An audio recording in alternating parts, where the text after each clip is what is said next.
Item number 20 सुश्री सयोनी घोष। बोलो।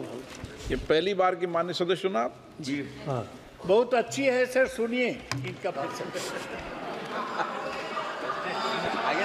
आप बीच में मत टोकना उनको और सलाह मत देना, आप पीछे सीट पे चल जाओ।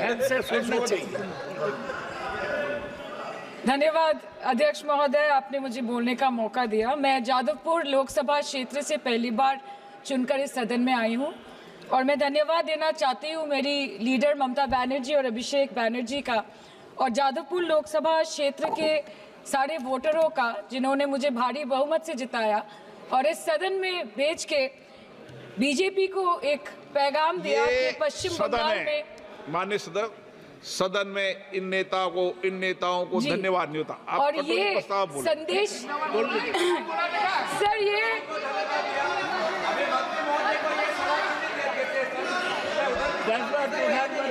Sir okay sir, no problem sir.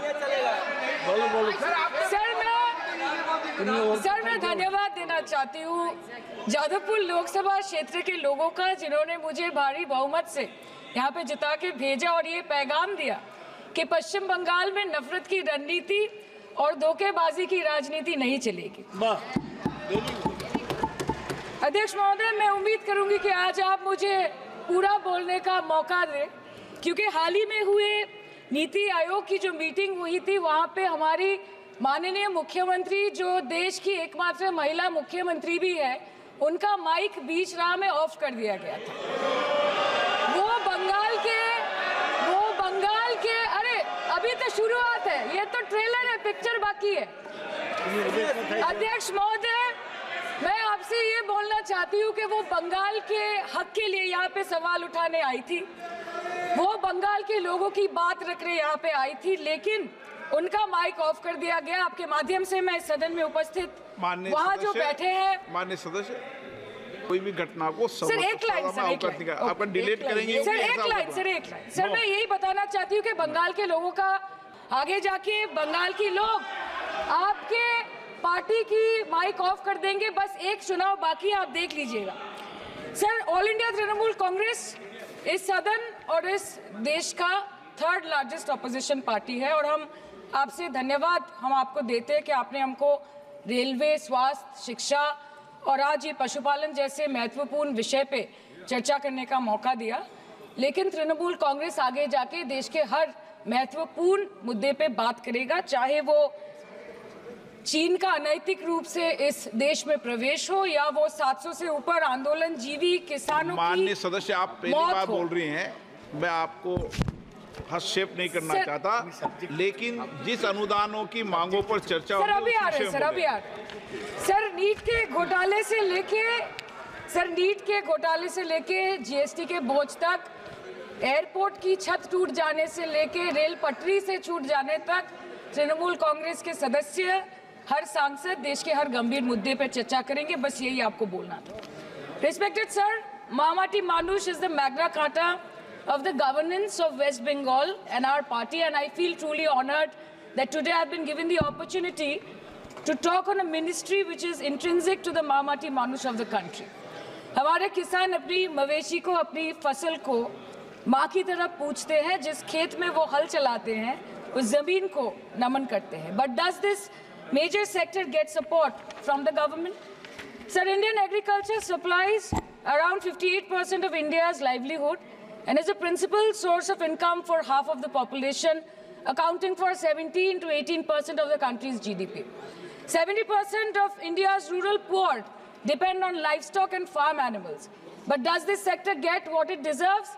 इसका जवाब अगर आप देश के किसान से पूछेंगे तो वो आपको यही बात बोलेंगे कि चाय से शुरू हुई थी सरकार और गाय पे अटक गई और विकास की मौसी 10 साल में रास्ते में भटक गई।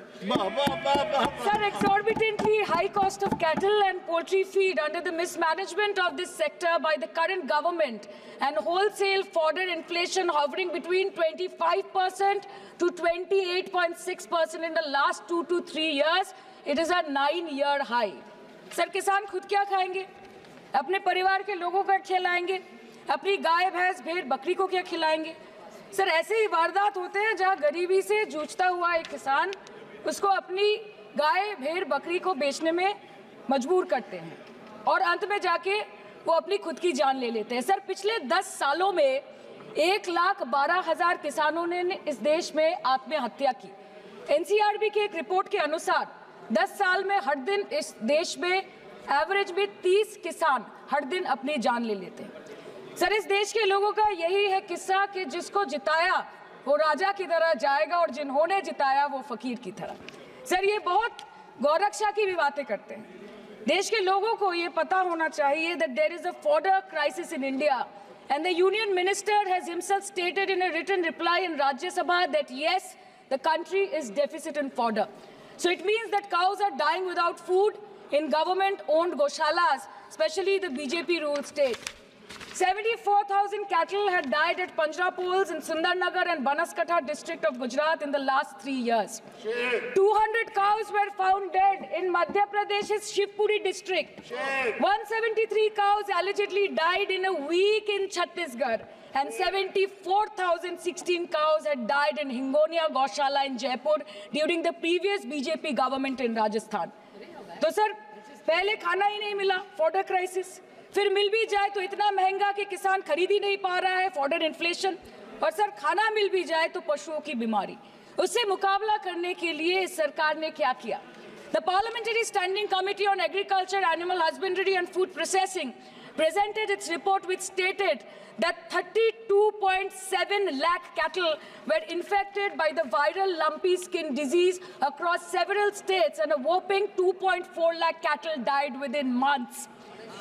ये बोलते हैं कि गाय हमारी माता है पर माँ की रक्षा करना इन्हें नहीं आता है।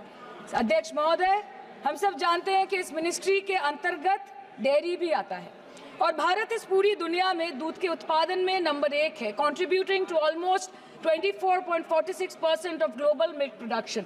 But since the government has not been able to bridge the gap between demand and supply, it has successfully turned the country from being the largest producer of milk to an importer of milk. In the last 10 years, due to the stagnation in milk production, the gains of white revolution has been systematically whitewashed. The dairy farmers are forced to throw buckets of milk on the highway protesting against meager remuneration for their produce. And the price of milk, on the other hand, has increased by a massive 55% in the past 10 years. It was rupees 36 per litre in 2014 and now rupees 56 per litre in 2024. When this government came to power, the first thing the milk producing companies regulated by it did was to increase the price of milk by rupees 2 per litre. This was their revenge on the people of India for not providing a majority to the BJP.